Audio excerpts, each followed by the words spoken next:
And that, kids, is your PSA to drink more water. Oh, there we go. Water You never break. know when you're going to start. Everybody, take a water break. Hey, all you cool cats and kittens. Hello, everyone. Howdy, howdy. Howdy, howdy.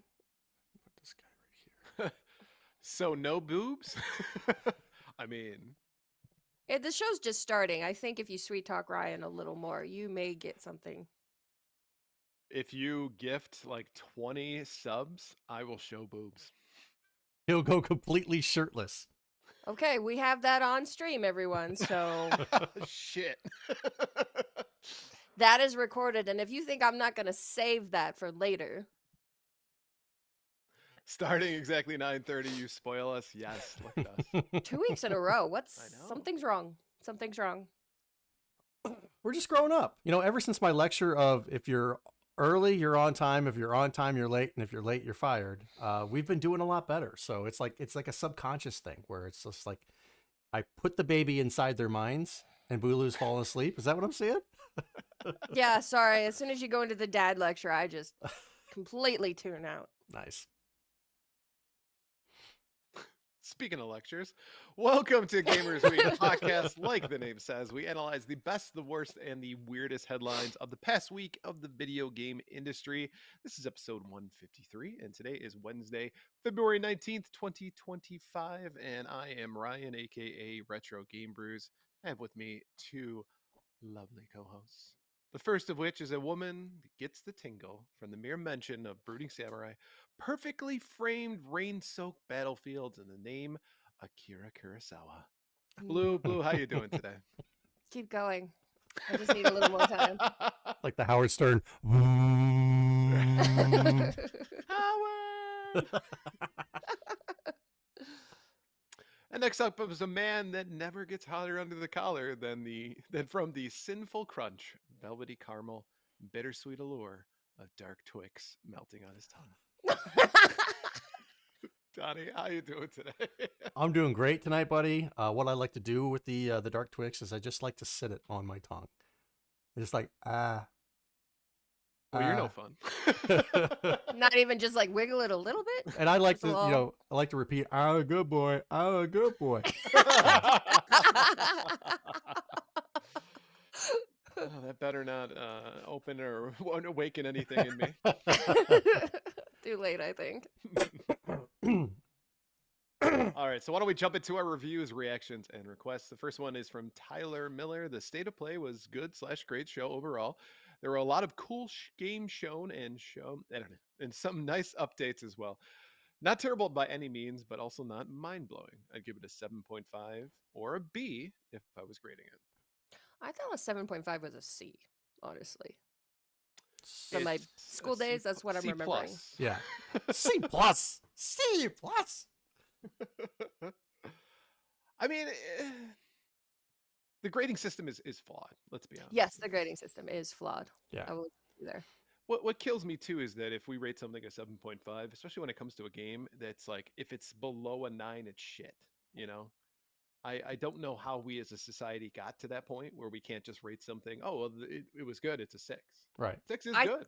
I think school fucked us up because if you got a 60% at school, you failed. I got a D minus. I got a D plus. I'm going I to think this- graduate. Yeah. I think the school I went to scaled a little higher. All right, Tommy. Oh. Put No, a I'm not 6 saying back that's in. good. I'm just saying it was how it was. All right, next up, Medium Rare Gamer. Love that name. I didn't love the state of play, but I thought it was solid. I'm mostly interested in Tides of Annihilation and Sorrows, and I'm glad Lost Souls Aside has a release date. Same. Looking forward to that one. Simon Asher says, I blame IGN. Everything is a 7 to them. Right. That's a good call out. All right. And lastly is Topher Petite. The state of play. Pettit. It's one T more than Petite. That's a lot of T's. The state of play was the largest middle of the road show. They killed all the hype just by marketing games which already had dates and gameplays prior for 30 minutes. Then had a couple of interesting things near the end, but ended with vague. I think Sony chased fool's gold in live service, and it shows in these things. Definitely. And I like how the reviews, reactions, they cover the broad spectrum, right? The first one was like, hey, it was a good, great show. Next one was, I didn't love it. And the third one was like, it was middle of the road. It was mid. So, this is where people come together and Ryan, you can hate this thing. Blue, you can love it. And I can be like, I'm not impressed, but it was okay. So it's okay to show your reaction. It doesn't have to be the standard. It doesn't have to be what everybody else thinks. Think of it your own way. Yeah, you don't have to go along with the crowd. I mean, and honestly, when it comes to a lot of these, it's really personal as to what games you want to see, right? Exactly. And if I would assume even if the rest of it was absolute shit, if they were like, "Hey, by the way, Silksong is now live," Blue would be like, "Best state of play yes, ever." I would. Nothing else would matter in my life up until that point because it's Silksong. But I will say, nobody wrote in to say they hated the show, Right. which I True. think actually of that self, that's amazing because every showcase that ever goes, whether it's Nintendo or Xbox or Sony, they all like, it sucks. It's the worst showcase I've ever seen. What is this shit? And nobody said that. Nobody wrote in to say that this time. So It's like the Super Bowl halftime show. No matter what, it was shit. yeah, no matter who it was and no matter what they did, it was shit. Yep. Gaming and Gains, thank you for making it. Yes. Appreciate that. Hey, what's Please, up, dude? if you fall asleep, we forgive you, but we appreciate the effort.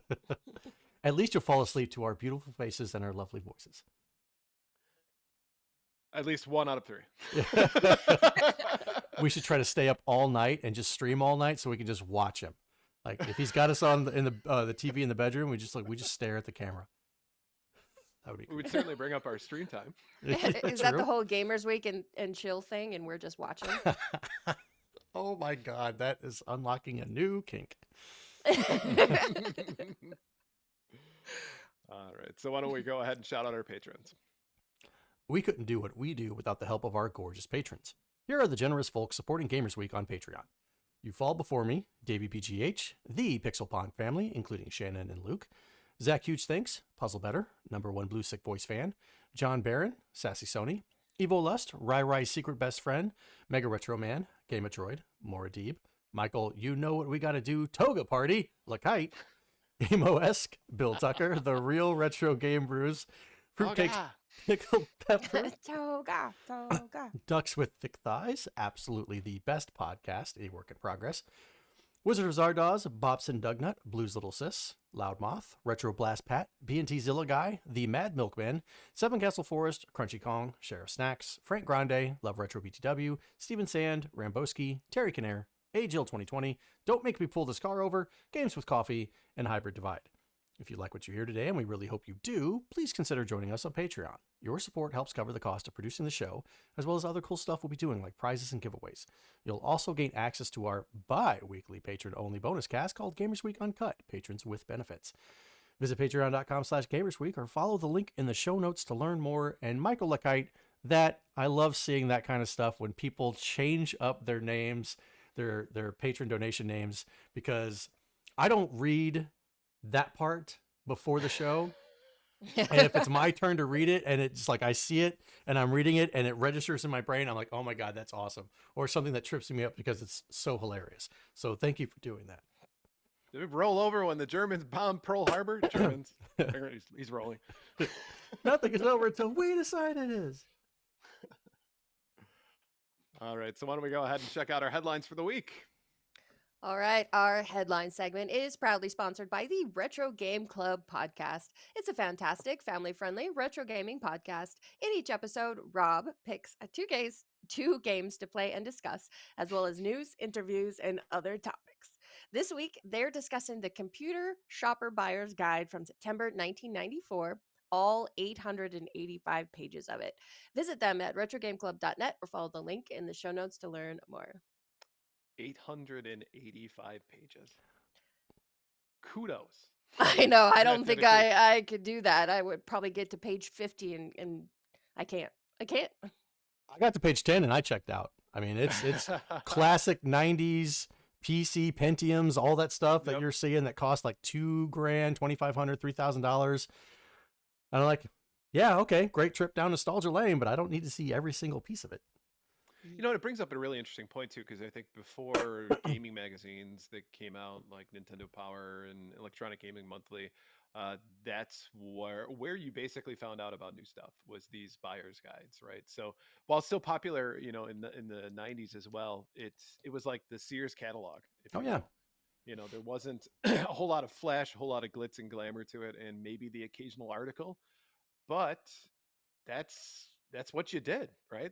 I mean, you spent time going through 885 pages to find that one computer component that Right. was going to do it for you. Yeah. So it's definitely a blast from the past. Nowadays, you would just go on Amazon or eBay and just search for the one thing you need, and there you go.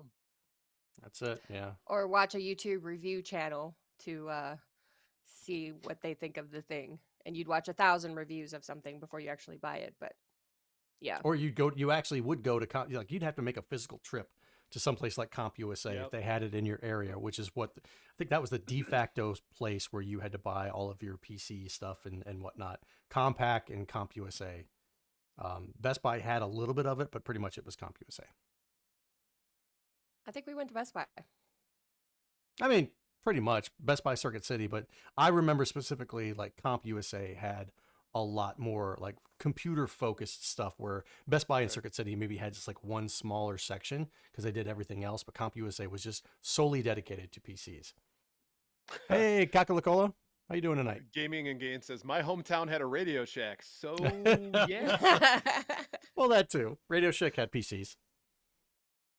Tandy's were Radio Shack. My PCs. dad had a Tandy. Yep. All right, so for our first headline, brick and mortar video game retailer GameStop announced Tuesday that it plans to sell its operations in France and Canada after an evaluation of its international assets. The latest move follows years of declining revenue for the company. The company announced that the move in a brief news release on its website. While the statement did not provide any further explanation of the decision, its CEO appears to have taken issue with the wokeness of the two countries. Email M&A at GameStop.com if you're interested in buying GameStop Canada or Micromania France. GameStop CEO Ryan Cohen posted to X Tuesday morning. High taxes, liberalism, socialism, progressivism, wokeism, and DEI included at no additional cost if you buy today. GameStop has reportedly shuttered more than 700 of its stores around the world since 2020. It already exited its operations in Ireland, Switzerland, and Austria during the 2023 fiscal year, and it sold its Italian subsidiary in November of 2024. It reportedly planned to wind down its German operations by January 35th, or for 35th, 31st, 2025. I'm So gonna another say, yeah, another week, another CEO has got to say some stupid fucking shit. right. Yep. Ryan Cohen sounds like a swell guy. He really, really does. My favorite part about this is that we all have been watching GameStop die for the better part of the last decade, Yeah. right? It's been obvious. And I think a few times a year, we all stop and ask ourselves, oh, they're still here? How is that a thing? I mean, because let's think about what GameStop is known for. They have a shitty, outdated business model Mhm. that made its living screwing over consumers. And they tried to save themselves with their NFT marketplace and crypto coin and all that kind of stuff, which failed before it even got started. They had a brief resurgence as a meme stock, but that didn't mean they were more successful. And it seems like they failed to realize that. But for some reason, GameStop CEO Ryan Cohen thinks that they should be immune from the economic realities that have closed a Right. gazillion other brick and mortar chains. So clearly, you guys, it's the wokeness that is doing it. When Yeah, in, and oh, go ahead. no, go ahead. I was gonna say, you know, to blame all of those things and not take accountability for the fact that, like you said, there's that business model is flawed. But also, you know, how many times have they made questionable calls that we all went, what again? You know? Remember during the pandemic when they tried to say they were an essential service? Yes, yes. And I think this is it's a move from Ryan to be able to say, "Oh, it wasn't me. It was everything else. It wasn't me." Of Let's course. let's create some scapegoats because they're popular right now with a certain group of people. Then I can make it so that I look like the victim here, right? It's not my fault. Everybody else has it out for me. I get to play the victim, and therefore, when I'm looking for my next job, you know what? I can just be like, "Hey, this is exactly what it was. Check out the press briefing about this." And no offense, but fuck you, man. You know, that's just an acidine way to try to save your own ass and make yourself look better.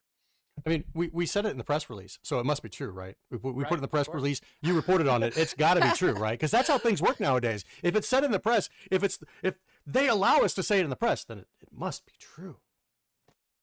I mean, no, Go ahead. go ahead. Go ahead. I don't care what side of the political aisle you fall Yeah. on. If you're this oblivious to the realities of the world and the way that economics work, why are you a CEO? And why on earth would anybody else hire you if this is how you handle the company closing? hmm There's a zillion other things that you could have said that would have come across better to the people that you should have liked your company, should have fond memories of your company, and you just decided to take a dump on all of it and be butthurt that you don't get to be CEO anymore. We Doongie Forever says, "I'll buy GameStop Canada. I'll call it Doongie Games." Perfect. I would shop there. I would. all all I want to know is does Deep Kitty still like the stock? Oh yeah, because they had that meme stock stuff for a while, right? That was the hmm whole thing with GameStop. It Yeah. suddenly Game blew up. stonks. Yeah, GameStop. He liked the stock. He liked what was going on with it. Not necessarily about the company itself, but he liked the stock, and that's what caused it to shoot up and made so many billionaires broke, and so many lesser than now people have more money, and those that got out of it made some money. You got people that held on to it till the very bitter end, and then they ended up going broke because they, well, not broke, but they invested some money, and it's like they saw it shoot up and then like a roller coaster all the way down. But Right. Yeah. yeah, this is GameStop. I don't know how. Like, this is how you're still alive. Yeah, it's the Sonic Holy meme. crap. How are you still alive? Right. And Sanity Glitch says GameStop got a windfall of unbelievable proportions and still couldn't make a single good decision. Right. And I lost my damn train of thought. I apologize. It's fine. I'm sorry. You Fall Before Me said GameStop would roll the dice and still get bad RNG.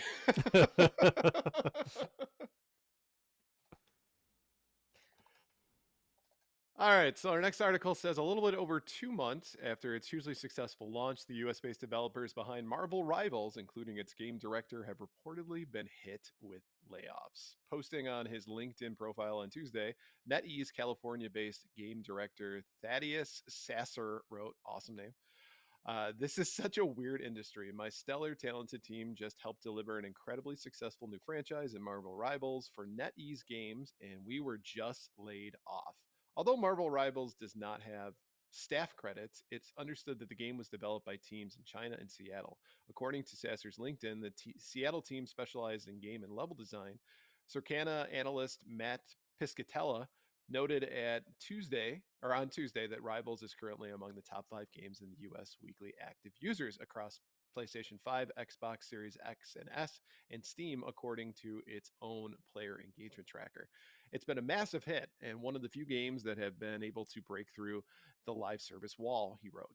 I don't know, folks. I just don't know. John Enberger, cinematic director at Bungie, posted on Blue Sky on Tuesday saying that they heard that the layoffs were part of a broad decision by NetEase to pull out of North America. I love you. You're great. Now change. It's, this is a sad moment again. I mean, we talk about layoffs before, and often it's very rarely that we're talking about layoffs after being a part of a hugely successful game that puts them at the top, and all of a sudden we run into the point in which not even if you make a successful game are you safe from being laid off. It's almost like game developers and directors are just disposable, right? They're plug it in when you need it, unplug it when you don't. And that's a really difficult thing to continue and to maintain over time. Who's going to want to be a game developer if they know that it's just a gig economy thing, right? All they've got to do is they've got a gig, and they've got to make enough money to survive until the next game, and they get picked up. That to me is a model that cannot be sustainable long term. And I really hope that, and this is my fear, is that that's going to create a more compelling case for all games to be built by AI. And I just really hope that's not the case. It's funny you should say that, because our next topic, but Mhm. yeah, like Simon Asher says in the chat, make a bad game, you're fired. Make a great game, you're fired. Yeah, I saw this meme today of the same thing with like Marvel Rivals on the left side, Concord on the right side. Great game, horrible game, and in the middle was still you're fired or laid off. It doesn't matter which path you're choosing; it's leading to the same direction, or leading Yep. to the same end result. So, like you said, Ryan, what's the draw to become a game developer if you know, for any of the big companies or whatever, if you know that you're ultimately going to get laid off because, oh, well, we have to maximize profits and yada, yada, yada. And we can't be paying you guys all this stuff, even though you made a stellar game that's pulling in millions and billions of dollars. So, sorry. Yeah, Pixelpon says they should treat it like it's actually a gig economy instead of treating it like it's a full-time job. Also, it's dumb. Completely agree. I mean, that's essentially what it is.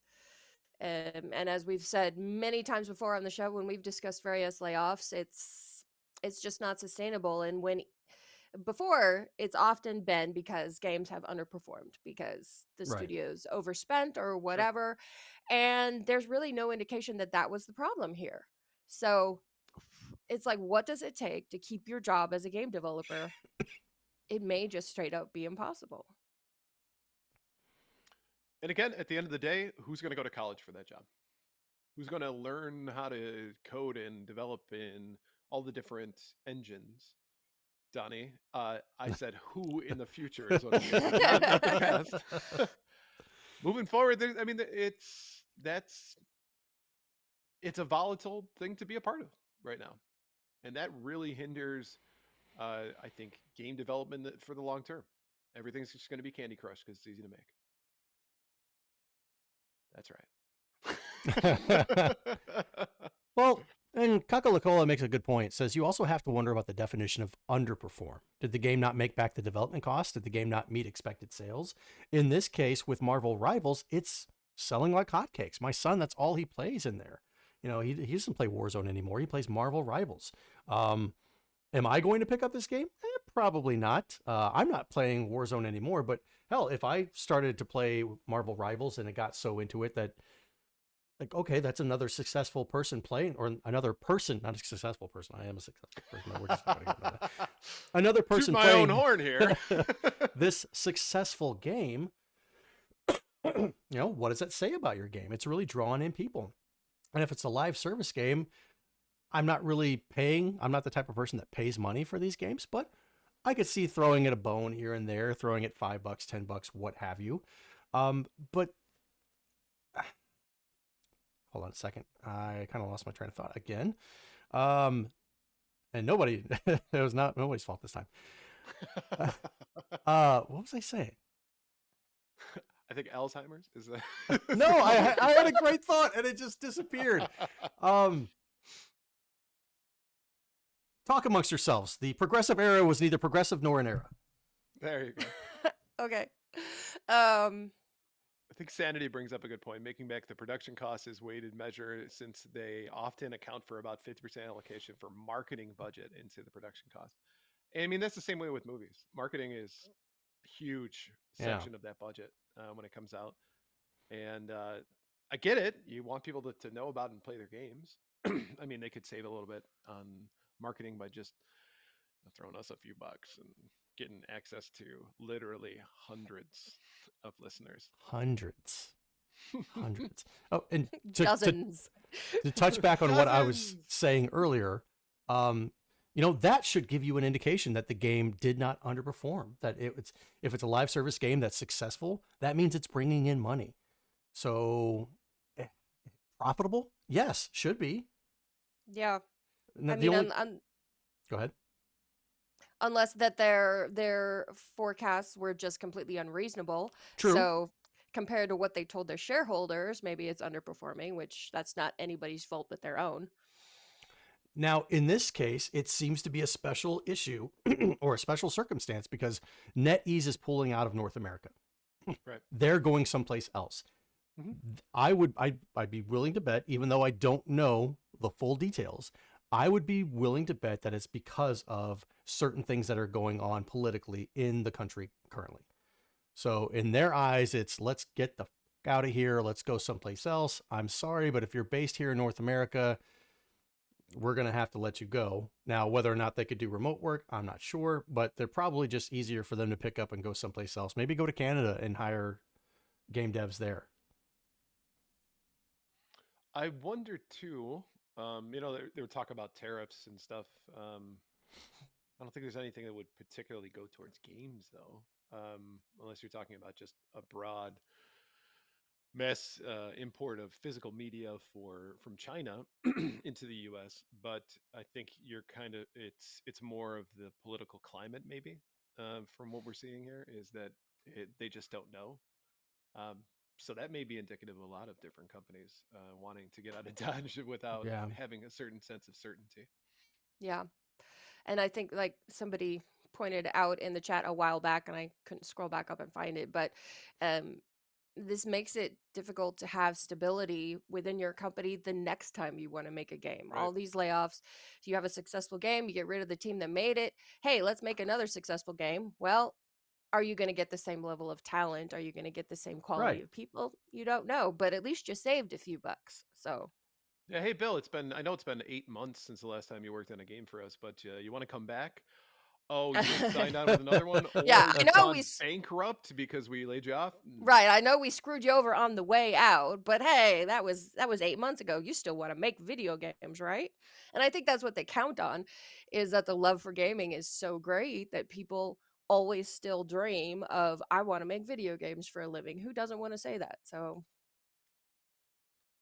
I think Puzzle Better brought it up earlier, saying if you're not, and maybe somebody else. I thought it was Puzzle that said if you're not an indie studio and you work for a company that has another company that owns it, you're screwed. Yeah. that was Simon.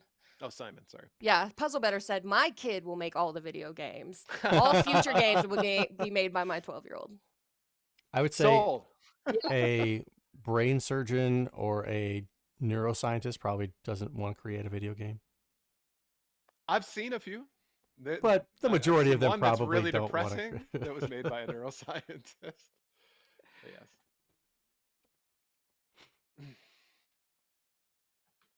All right, next up today, Microsoft debuted a generative AI model that it says can create game visuals, controller actions, or both. The generative AI model, when Microsoft is named Muse, was developed by Microsoft Game Intelligence team in collaboration with Ninja Theory.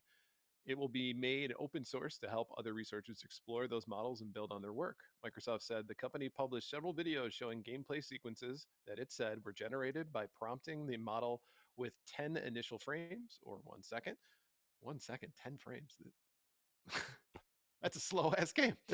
On human gameplay and controller actions of the whole play sequence. The company's main demonstration of Muse showed how it could generate video game visuals using training data from Ninja Theory's 2020 game, Bleeding Edge. However, Microsoft also discussed how Muse could help preserve classic games in the future. We believe this could radically change how we preserve and experience classic games in the future and make them accessible to more players, said Game AI corporate VP Fatima Kardar. To imagine the beloved games lost in time and hardware advancements could one day be played on a screen with Xbox is an exciting possibility for us. There's a lot to unpack here. There is. I've got an entire wall of game preservation that wasn't helped by AI. Just throwing it out there. Well, and it's funny because they're acting like emulation doesn't exist. My favorite comment that I saw online, and I'm sorry, I wish I could give credit, because it was one of those things like you scroll past it and then you can't find it again. But they said that's like trying to recreate a movie from memory instead of just using the proper format to play it. Right. I mean, it's ludicrous. Why on earth would you ask AI? Because that's what it sounds like they're trying to do. Why would you have AI recreate the old games when we could just emulate the old games? Well, and how would you even tell it? How would you give it the information? Would you play it video of gameplay? Well, you play Because at 10 whole frames of the gameplay. like if, in some cases, like with the source code, if the source code's missing, like we know plenty of older games in the 80s and 90s, their source code is gone. So how are you talking about preserving this if you're having AI learn the model of the game? Like if I'm showing it gameplay footage of Metal Gear Solid, right? Okay, you could probably take the gameplay and all that stuff, and would you be able to do the camera angle shift, and would you be able to do the little mini movies that happen in between sequences and stuff like that? Oh. So I don't get it. Josh Baskin, I don't get it. TKN85 says Muse has already released more games in one day than Xbox Studios have in the past 3 years. Oh, it's a Burn. deep burn. It's a deep burn. Shimmy, shimmy, y'all, shimmy, yeah, shimmy, yeah. And One Up John said, make the AI remake Superman 64. Yeah. I mean, you make a good point. I go back again to the original Kingdom Hearts games, Kingdom Heart game, which they did lose the source code and they did have to rebuild it. And that's what they did because they said it was worthwhile. But this is such a weird application that they're trying to do because I mean, again, besides the like, why would you spend billions of dollars again recreating video games when you could just emulate them? But also, it just seems like it's a swing and a miss of trying to get people who are against the idea of generative AI onto their side because they're like, look, it's games preservation. You like games preservation, right? So you'll like this. TK85 brought up a really good point too. Having AI make it so you can avoid paying people who made it originally. Oh, yeah. That's also the other thing. That's the other side of this coin. Like you said, Blue, they're touting it as a benefit. Like, oh, look at this game preservation. But over here, don't pay attention to the fact that AI is going to be making the game completely. And we also have AI voices that we can put in here that we don't have to pay anybody to do anything. And we just reap the profits. We have quality control teams that we can hire and they input the data. It all goes, here's your game. And you're like, oh shit, this is a game. Okay, this plays and there's no bugs. And okay, and we just put it out. And now you're just raking even more profits in. It's already hard enough when you remake a game to make sure that the original creators get mentioned in the credits. Of course. That most recently happened with the recent Donkey Kong game. Yep. Right. Where the original devs were left out of the credits. This is just going to make that 1,000 times worse. And But to your point, with this AI doesn't care about copyright information, doesn't care about that kind of stuff, right? And a lot of times too, is if you're calling it a derivative work, right? Because AI created it versus you just stealing it, you know what? You could probably get away with that as far as copyrights are concerned. oh, To some degree. it's a copyright nightmare. And it's only going to be a matter of time before well, the only way that that is going to change, that anybody's really going to take AI copyright seriously, is when eventually it's going to be two giant companies taking swings at each other because one of them thinks the other one stole their shit. Right. It would have to be something like on the level of like the Epic versus Apple nonsense that went on forever before any laws are going to come up to where people are finally going to take AI copyright violations seriously. I hate to bring it up, but if you could make NFTs out of old games, and I know. Why But would you put that out there? All right, listen up. Like a non-fungible token, that is literally what it's made for, though, is to prevent this kind of stuff. It's not to create a monkey image and trade it with other people and be speculative about it. I mean, at the end of the But day, this monkey has a hat. Right? It's different than the hat that monkey has. Sanity in all caps said, "Did somebody say NFTs?" Ryan, All I'm saying. I all I'm hate saying. you because you just destroyed my 2025 prediction. I said we're no NFTs in the news. I No, don't need. he didn't destroy it. He's just taking a shot in the dark. It is true. I will quote Dave Chappelle. I know what I would do. I would shut the fuck up. I don't want that being put out in the universe for some company to just be like randomly throwing on a podcast. Oh my God, they're talking about NFTs. Let's go ahead and make the NFTs happen again. Shut up. All I'm saying is that that's how you could prevent copyright issues. So if you are the owner of, Beat 'em and Eat 'em, and you don't want anybody else to make a game for Beat 'em and Eat 'em, turn it into an NFT. Just saying. TKN85 says there's only one way to have a woke free game, and that's to have it be made by the only thing immune to the woke mind virus, and that's AI. Nice. So, yeah, this kind of piggybacks on everything else we've talked about tonight, because this is 100% the future, whether we like it or not. Every game developer out there is looking to make this the solution to all their money problems about why they can't afford, in their own words, to keep staff on and on all this kind of stuff. They'll be able to keep all the gazillions of profits Of from all their course. games because the AI is a silver bullet to everything. The only time that I'm going to support AI taking over is when they take over everything, and therefore I can live like the people on Wall-E on that ship and Mm. not have to do anything at all throughout the day. Just get fat, eat great food, and play video games. Like, I'm okay with that. Once it gets to that point, let the AI overlords rule over everything. I'm cool with that. I don't have to pay taxes. I don't have to vacuum. I don't have to do anything that's adulting. I can That just sit and costs money relax. to sit on that cruise ship, man. No, it doesn't. Yes, it Yeah, does. What no, I- when the AI takes over, we're going to be matrix batteries for them. That's We're it. not going to be Yeah. Wally. So yeah, my endothermic reaction that doesn't make sense whatsoever because let's be honest with you, the human body is not a great conductor of heat and therefore a terrible battery.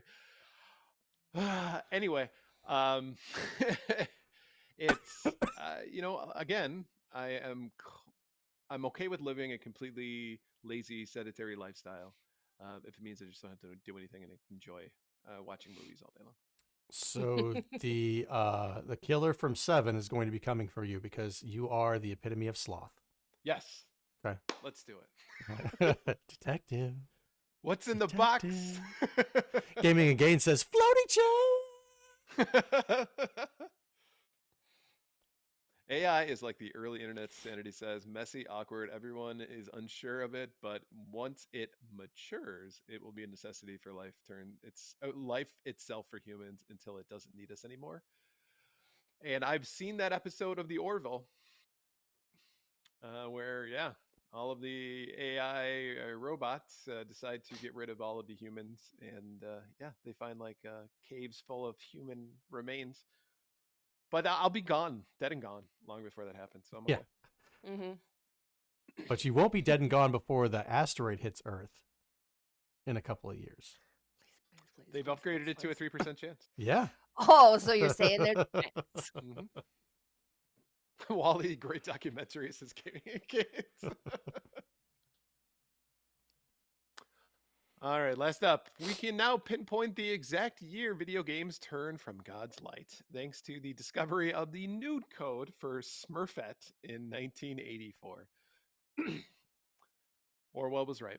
The news comes courtesy of the wonderful Video Game History Foundation, which is dedicated to preserving and celebrating the medium's history. In recently added a scan of Electronic Game Magazine's Volume 2, Issue 16, VGHF, added a content warning for glitched naked pixel smurf, which is both one of the greatest content warnings of all time and 4 words you probably won't ever see jammed together ever again. Just discovered in our archive, elaborates VGHF.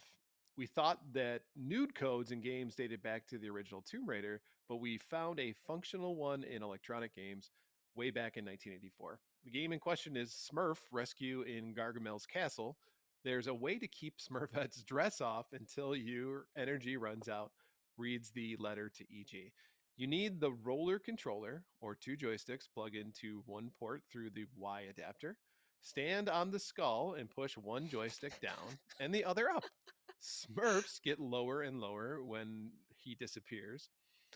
The lady does her striptease act. Smurf will reappear at the top of the screen, and if you squint a bit, this does look like Smurfette. Sprite suddenly has no dress.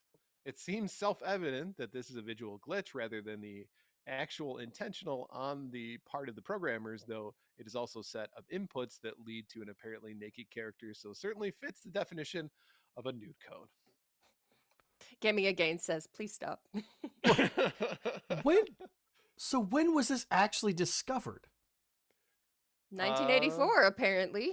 Yeah, That's yeah, the but it was date in a of the magazine. edition of the magazine.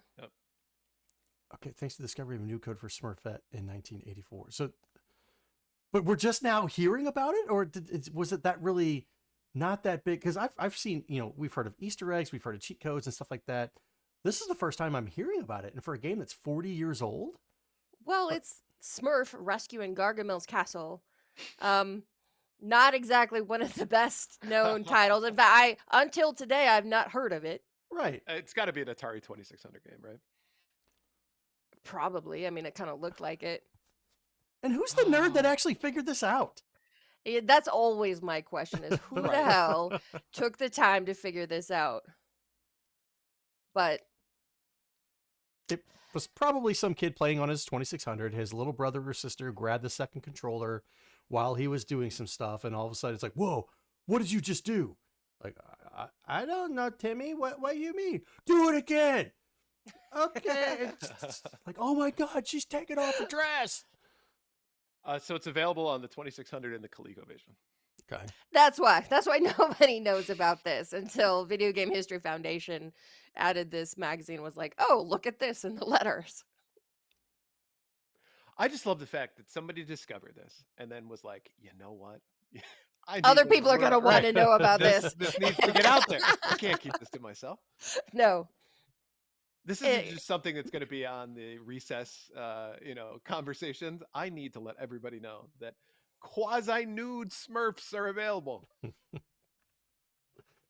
When I first started reading this, I was thinking we turned away from God's light thanks to discovery of the nude code. And I was like, there were nude games before that. Right. But not ones that were unintentional. And I think there's some appreciation there. Well, I don't think, because there were nude games before that, but they were actual people, not like cartoon characters meant for children. Of course. Right. And Mayonnaise Chase says, nude Smurfette in what, 3 pixels? When you had games like Strip Poker and other stuff, like I remember my dad had some games on the Tandy that you could see a little bit of stuff. Sure. But on the Atari 2600, yeah, you're gonna see, just like Mayonnaise Chase says, 2 pixels. That's it. Or 3 pixels if she's from Total Recall. Who knows? But they're blue pixels, so it's extra hot. Ooh. I wonder if we're going to see an explosion of people trying to do this on Twitch. Probably not. Nobody cares about Smurfs. Yeah.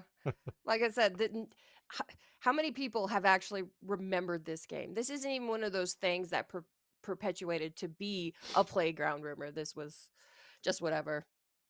And it's not like Smurfs are real popular nowadays, that people are clamoring for Smurf stuff anyway. Well, there's a new Smurf movie coming out. Is I there think really? one of the Smurfs is named Influencer, if you want to know what direction it's going. God, that Nope. sounds like the emoji Yep. movie. Yep. Yep. Also, if you've ever wandered the internet, you would see how much people really have taken that idea of Smurfette being the only female Smurf and run with it. So furries. No, I wouldn't even say furries. It's yeah, I don't I've even want to seen think some about things. that. No, yep. So I think there has long been a fascination with Smurfette, but It's like the female bunny from Space Jam. is that She was hotter. different? Yeah. Well, I mean, I have no idea the hotness level of Bunny from Space Jam versus Smurfette. I'm not exactly Well- qualified. But you're also talking about the Looney Tunes universe, and there's more females in that universe than just No, all I'm one. saying is just go online and just Google nude bunny from Space Jam. No, I don't need to. Right. My You don't mind have to because you has know got what's it. You here. already know. You've already Googled something similar to that, and it's exactly what you think it is. Mm-hmm. Yeah, and as far as the popularity of running around and showing people this code, I don't think it's reached the status level of the guy in the Donkey Kong Fistful of Quarters documentary where he's going around the arcade saying, "Hey, kill screen coming up, kill screen coming up. Hey, kill screen coming up. We got a kill screen. We got a kill screen." Nobody's doing this for the Smurf nude code. We got a nude screen coming up. Everybody get pixels. real close to the screen though, because. But you only stays nude as long as you're until your energy runs out, which I'm not going to ask about those implications. Once you're tired, then dress goes back on. Well, it's funny because Link goes in that house, and Link is, Zelda 2. His energy Right, goes up. right. Some of us just, have different reactions. Saturday says, "Oh man, that's only 15 seconds for me." Dude, double mine. So good on you.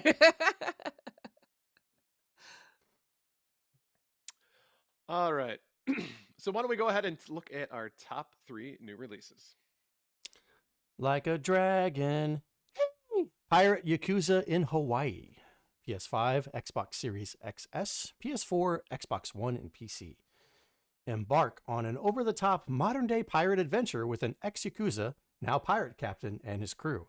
Engage in exhilarating combat on land and sea in the hunt for lost memories and treasure. Lost Records, Bloom and Rage Tape 1. PS5, Xbox Series X and S, PC. Embark on a new narrative journey by the creators of Life is Strange. Film your summer of 1995 and create memories of a lifetime with your new friends. 27 years later, confront the dark secrets that made you all promise to never speak again after the fateful summer. Avowed, Xbox Series X and S, PC. Avowed is a first-person fantasy RPG set in the world of Eora, where your choices carve a path through war, intrigue, and ancient mysteries. Navigate a land in turmoil, forge powerful alliances or deadly rivalries, and wield magic and steel to shape the fate of the living lands and your own destiny. Ryan, based on these amazing descriptions, what are you choosing this week? So, Like a Dragon, Pirate Yakuza in Hawaii. When I first saw this, I thought it was a joke. Honestly. Not really big on Yakuza games. Not really big on pirate games. So this one's probably going to get a pass for me. Okay. Sorry.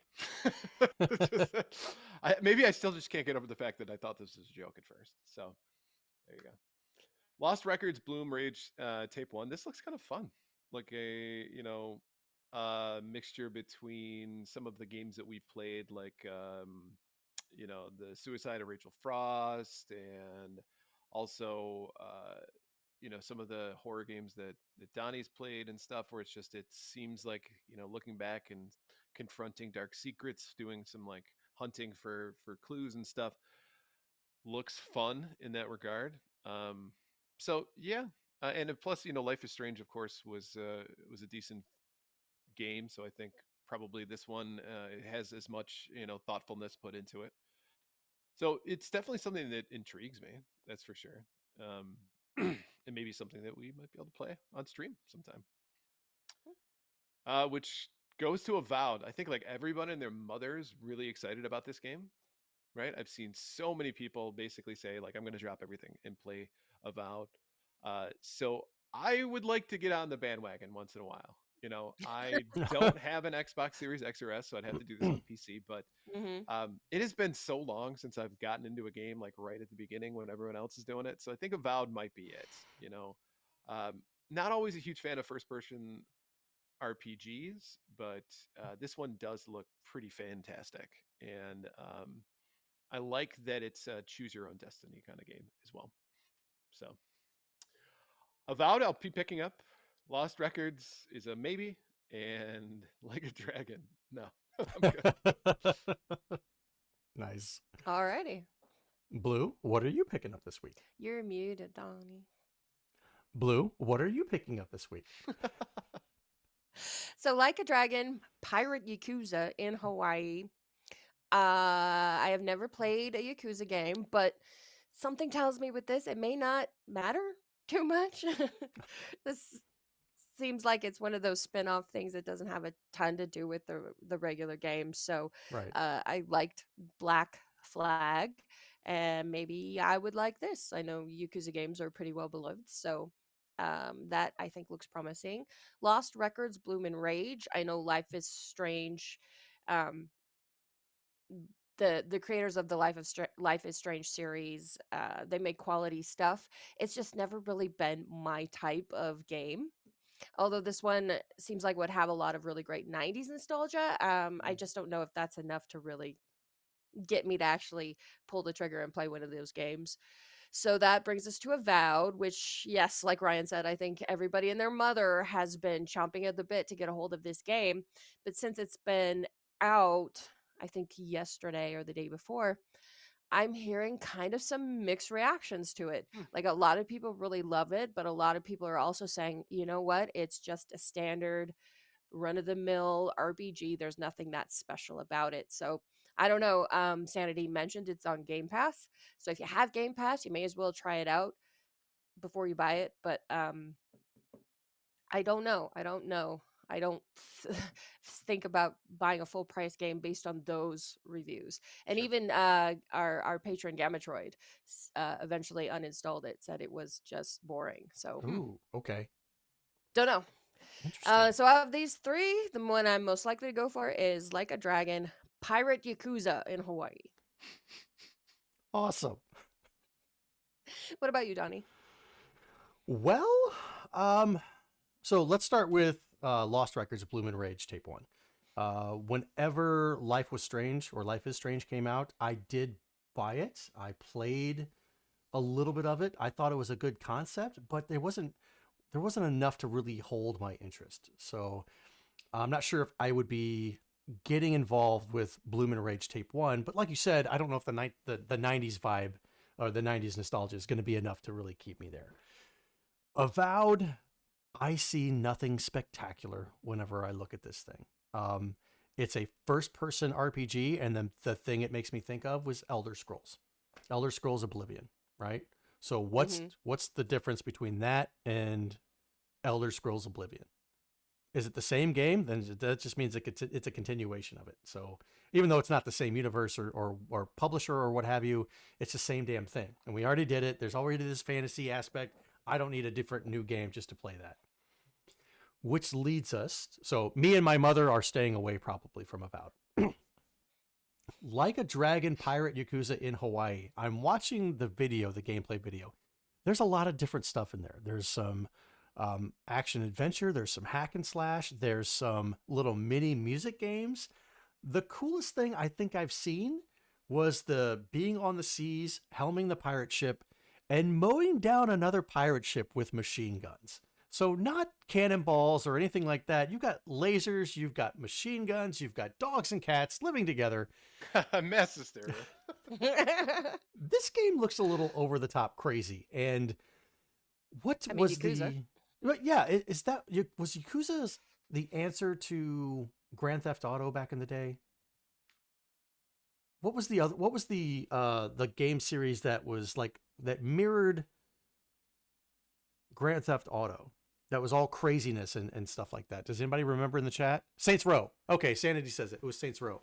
This kind of makes it seem like it's Saints Row on steroids. So I've never played a Yakuza game. Like you said, Blue, I don't think I need to with the stuff that's involved here, but it looks like it's got a good mix of stuff. If I were to pick up anything this week, it would probably be Like a Dragon, Pirate Yakuza in Hawaii. With that being said, I could also see myself playing Lost Records and maybe Avowed, but I don't bet on it. You're normally such a fan of RPGs. I was just about to say that. I do like RPGs. It depends on the content. If they had something like a Shadowrun Cyberpunk universe, I love Cyberpunk 2077. So if they had something like that, I could get into it depending on the content. It seems like every year when they do the trailer fest of the Game Awards, there's a different theme. Like I think it was a couple years ago, it was all space games, and then this past year it was all like medieval fantasy games. Maybe next year they will be all cyberpunk games. Then my wallet is going to hate me. All right, before we move on, let's take a quick break to talk about our sponsor. This segment is proudly sponsored by A Gamer Looks at 40 podcast. The show explores the history of video games through the stories and experiences of the people who lived it. This week, Bill continues his seemingly never ending exploration of Final Fantasy VII with a deep dive into the game's story and theme. So, this week's question is, what is your favorite video game story of all time? Let Bill know your answer by sending him a tweet at gamerlooks@40 on Twitter and Blue Sky. Donnie is rubbing his hands together. Do you have an answer for once? Excellent. What? For once? Ah! You.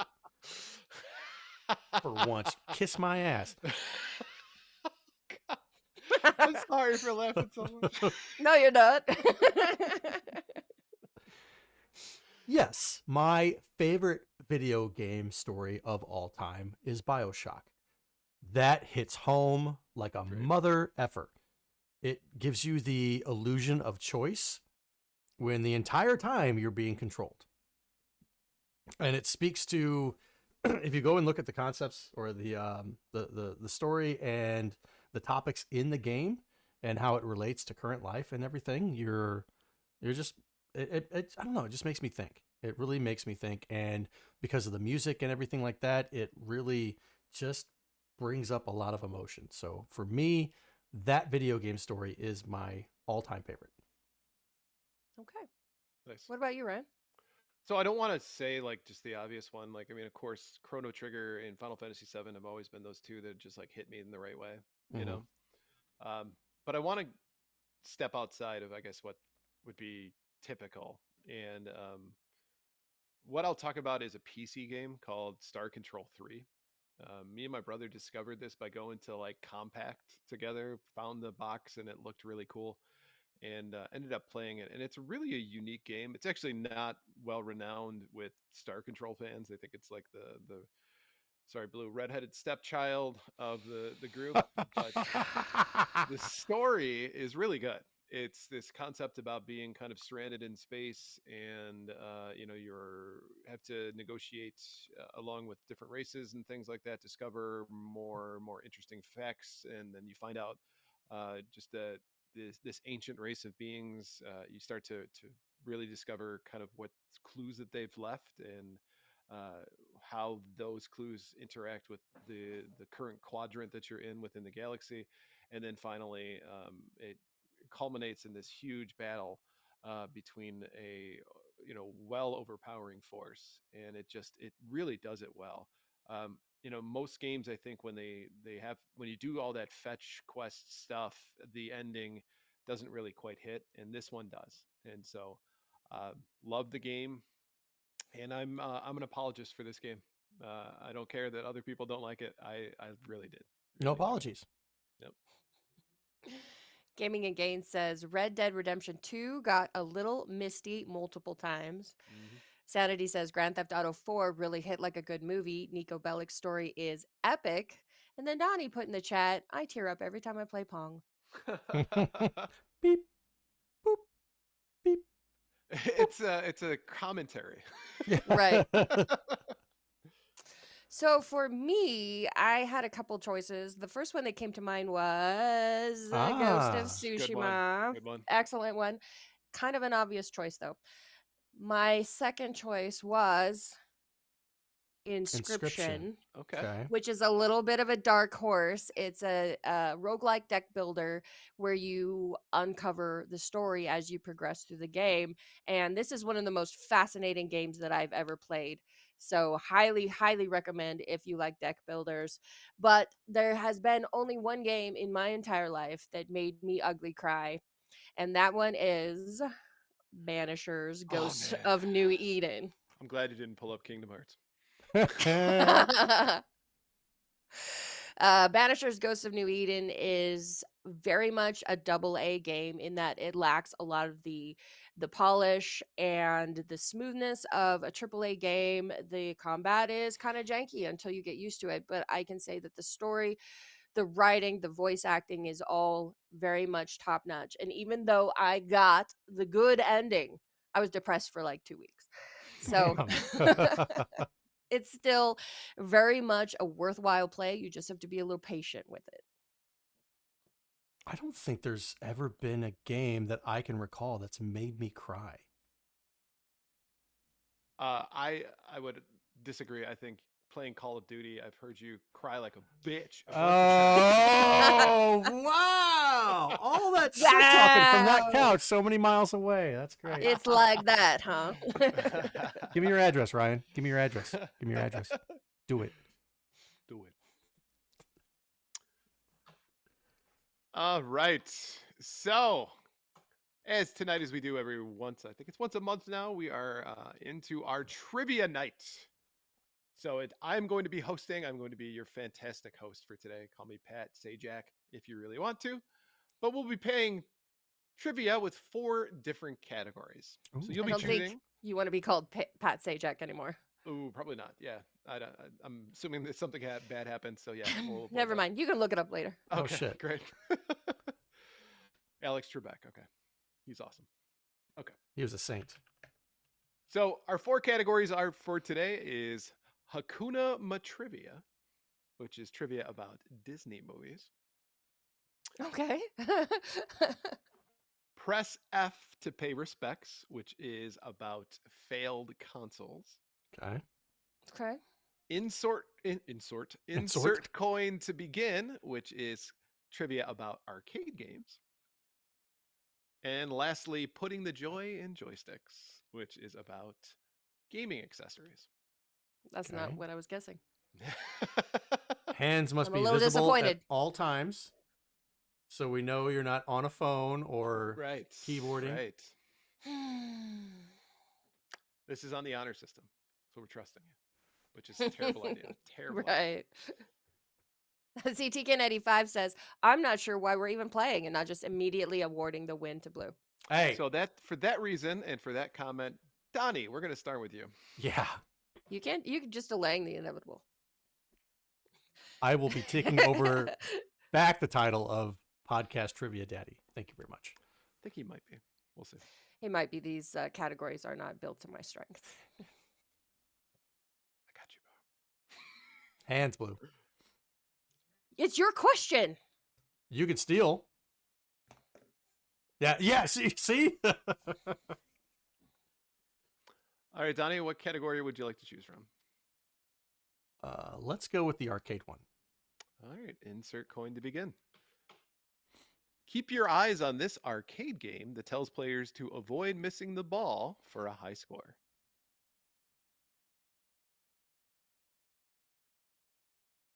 What? Eyes on this vacate. Well, ball. I mean, that makes me think of Pong, Okay. which was an arcade game. So I'm gonna It go was. with Pong. Donnie is correct. Very good. Give him a Thank round you. of applause. Nicely done. All right, so 1 point for Donnie. All right, so Blue, you are up. Hakuna Matrivia. I knew that's the first one you were going for. That's the one I got the best shot at. Nothing else is gonna work for me. In the movie Beauty and the Beast, what jester-like name does Gaston's bubbling sidekick go by? LeFou. LeFou, as in La Fool, right? Jester, there you Mhm. go. Well done. Give her a round of applause, Blue. So Thank close. you. Thank you. All right, Donnie. Okay, what were the other 2 categories again? Press F to pay respects, failed consoles, and putting the joy in joysticks, which is accessories. Let's do putting the joy in joystick. All right. This early 1990s accessory gave players a super boost by connecting it to their home console, making portable gaming a lot more connected and fun.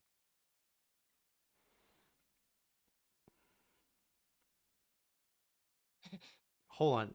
Super. Okay, accessory. So you said Super. That makes me think of Super Nintendo because it was in the 90s. The NES Advantage came out in the 80s. Came out in like 87. Mhm. Super. Was it the Super Scope? Is Final that answer. your final answer? Final answer. No, it was not the Super Scope. Huh. Blue, would you like to steal? The Super Game Boy? Very good. Super Oh! Game Boy. If you paid attention, it said making portable gaming a lot more connected and fun. Oh, I didn't hear you say Nice. portable gaming. Oh, Shit. Mm. Okay. that's your fucking problem.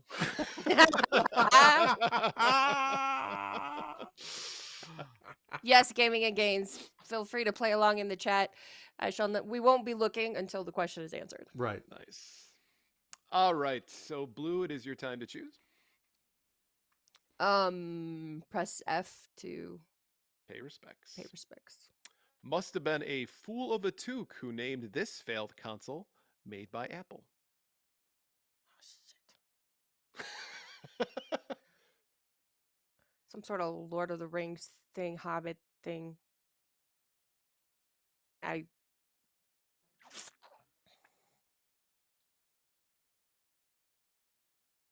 Pippin. Wow. It took me a long Pulled that time to right get out of there. her It ass. took me a long time to see. It's like the slow connection. It's loading, Yeah. loading, and then it gets there. The Apple Pippin. Pippin, of course, Peregrine Toque. Fool of a toque. Very good. All right, Donnie, you're up. The arcade one. All right. So this arcade game had players defending the Earth and their high score, being the first game to feature a leaderboard. Shit. Defending the Earth. Either Galaga or Missile Command, but also Defender. I mean, when you say defending the Earth, it makes me think of Defender. So Defender, Galaga, or Missile Command. Fuck. Fine, I'll go with Defender. I'll go with my instinct. Final answer. Ooh, I'm sorry, that is incorrect. Blue, would you like to steal? Space Invaders. Space Invaders is correct. You know why I thought that is because they had the Space Invader Championship, and we Yeah. interviewed Rebecca Heineman. Because how else could they know who were the best ones without a leaderboard? Correct. I Very hate good. that Bob Barker. Blue off to an early lead. Current score is Blue 4, Donnie 1. All right, Blue. Hakuna Matrivia. All right, with open ears, what is the only Disney title character that does not speak? Dumbo. Very good. It is Dumbo. I'm losing it. Blue with a commanding lead, 5-1. Donnie, you are up. Arcade.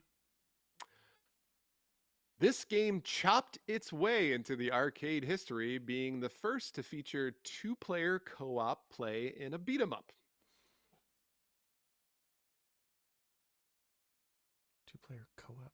Chop their way. I remember Double Dragon. That was the earliest co-op two-player arcade machine, I think. Hold on, say it That again. makes sense. Okay. This game chopped its way into arcade history, being the first to feature two-player co-op play in a beat-'em-up. First instinct is Double Dragon. Final answer. I'm sorry, that's incorrect. Blue, do you want to steal? Karate? Was there some sort of karate game?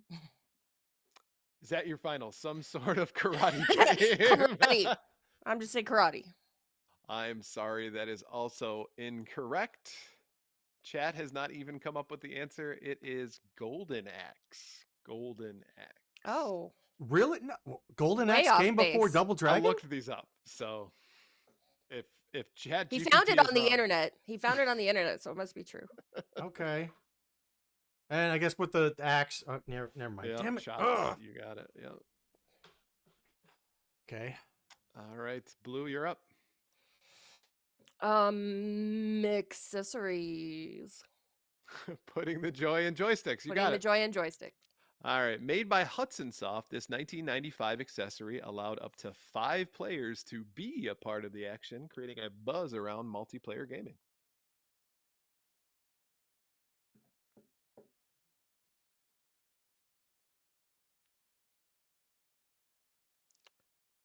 The Hudson Soft Hive. I don't know. Good guess, but incorrect, Donnie. Well, Hudson Soft, it's got a B as a logo, so I'm assuming it's like the multiplayer tap. Final answer. You know what? I'm going to give this one to you. It's the multi-tap, but Yeah. yes, Mm, that So is I said correct. multi. Yeah, there you go. All right. Yeah, he sweet. got most of it, so we're going to give it to him. then All the only right. thing I could think of was the honeybee. But I was like, that's not it. Right, the honeybee was a Adapter for Famicom Famicom. games. Yep, Mhm. you got it. Catch All up. right, Donnie, you are up. Let's do the failed console one. All right. Sounding like something you would shout in bed, this crowd-funded Android-based console quickly became irrelevant.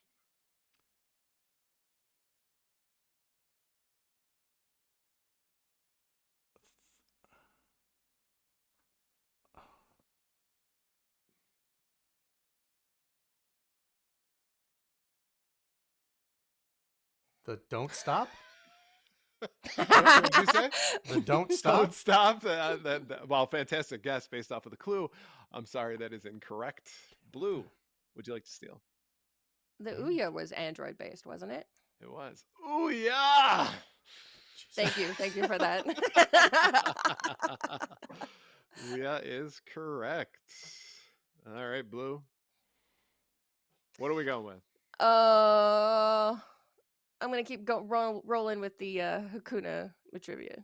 All right, give me 1 second here to update the scoreboard. It's 6-2. 6-2. Missy Elliott would approve of the sorcerer's name in Disney's Fantasia.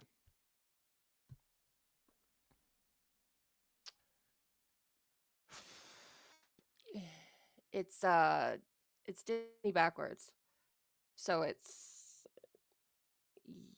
Yen,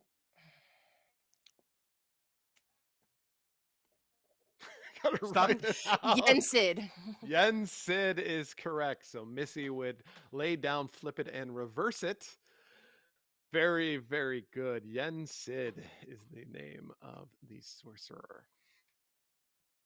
All right, Blue. No, it's Donnie's turn. No, I'm saying No. you are up 7-2. Donnie, you have to make a hell of a comeback here. Arcade games. Arcade games. A menacing game that put players in the seat of a race vehicle that required a forceful use of 2 handles to guide them along tracks set on a desert planet. If you'd like me to read it again, I can. Yeah, please.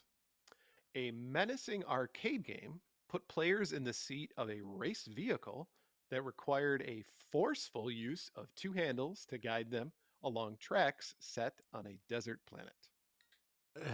The only thing that comes to mind is like Moon Patrol. Moon Patrol is not correct. Fuck. What Oh. would you like to steal? Star Wars Pod Racer. Very good. What? Star Wars Pod Racer. Technically, the actual name of it is Star Wars Racer Arcade. but Yeah. we will give that to you. But it is the Pod Racer. So menacing, Phantom Menace. Forceful. Force. Oh my god. Why am I not picking up on these And then clues? Tatooine being the desert planet. So Oh my very God. good. Ramboski says the score's starting to look like the Eagles and Chiefs game. Oh, God. And Puzzle Better says, I am not shouting that in bed. All right, Blue, you're up. Press F to pay respects. All right. So no one was popping the question for this portable console that required you to remove the battery to put in game cartridges. Oh, Oh, the Nokia N-Gage. Very good. Damn The it. Nokia N-Gage. Popping the question being engaged. Right. Mhm. There we go. All right. 9-2. Donnie. Arcade games.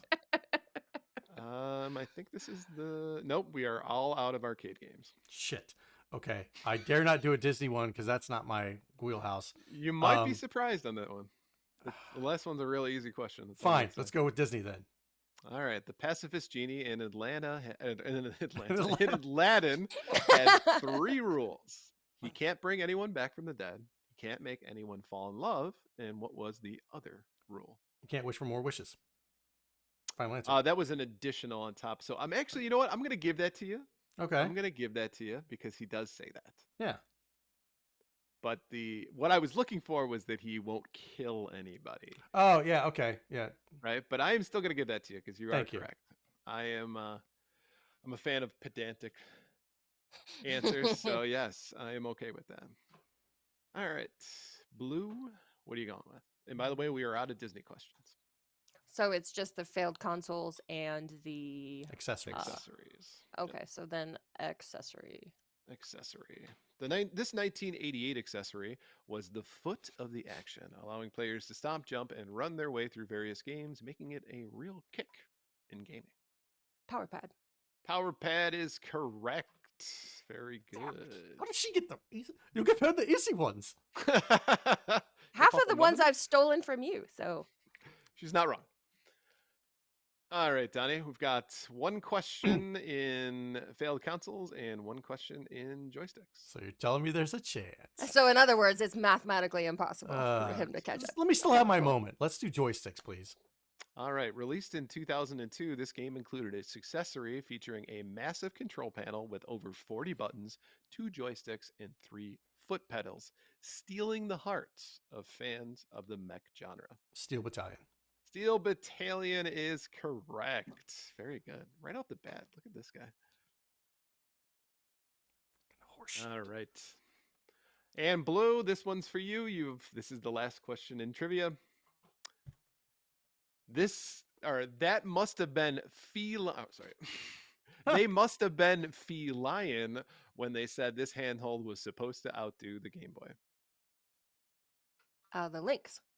The Atari Lynx. Very good. All right. Thank you, Sanity. It's never mathematically impossible in our hearts. Final TKN 85 says, score. much like the Chiefs, Donnie looking to put up some garbage time points to still make it. Final score is Blue 11, Donnie 5. So let's give a round of applause for Blue. Nicely done. Maintaining the hat trick daddy status for another I don't month. have to change my name in the Discord now. All right, so let's go ahead and wrap things up. Thank you for listening to episode 153 of Gamers Week, and a big thank you to Retro Game Club Podcast, Love Retro BTW, A Gamer Looks at 40 Podcasts, and Pixel Pond Productions Company for sponsoring this episode. Don't forget to check out their links in the show notes. If you want to connect with Gamers Week, follow us on Twitter and Blue Sky at Gamers Week PC. Follow us right here on Twitch at twitch.tv/Gamers Week Podcast, where we record live every Wednesday at 8:30 Central Time. Email us at gamersweekpodcast@gmail.com. Visit our merch store at gamers-week-podcast.creator-spring.com. Or if you want to do it the easy way, follow the link in the show notes. And last but not least, join us on Patreon at patreon.com/gamersweek. Finally, since you made it all the way to the end of the episode, please leave us a rating and review to let us know how we did. We really value your feedback, and while you're there, consider subscribing on iTunes, Spotify, or your podcast platform of choice. I think there's a really nice light show going on in the chat with all the emojis in celebration of me. It's almost like a parade. Gaming and Gain says, good night. I'll be thinking of you while I'm yawning while trying to teach tomorrow. You're welcome. I am just green with jealous rage right now. Tell your boss it was worth it. Love it. Oh, God. All right, so who are we going to read here today? D says, it's okay, Donnie. I've lost playing trivia against Blue once as well, and I wasn't even mad. There you go. I shouldn't be losing. Okay, trivia is my thing. What was going to be the end of that sentence? Trivia is my thing. I should not be losing trivia questions to Blue. I shouldn't be losing at all. So, you know what? I'll let you have this one.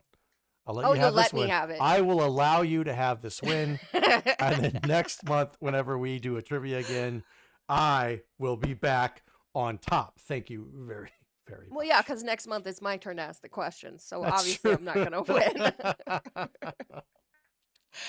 Thanks, Ramboski. Thank you, everyone, for hanging out. Really, really appreciate it. Yeah. All right, Donnie. So why don't we go ahead and raid someone? I'm in your head, Donnie. That's what Frank says. Out. Yeah, let's go ahead and rate our friends Pixel Pond Productions. Right now they're playing some retro, and we're gonna pop you on over to their stream. Thank you everybody for showing up tonight and hanging out with us. We will be back next Monday with another live stream. Not sure if it's gonna be a regular uncut or a gameplay, and then next Wednesday with live with episode 154. So have a good night, guys. Take care, and we'll see you next week. Have a good night. Bye. Rating and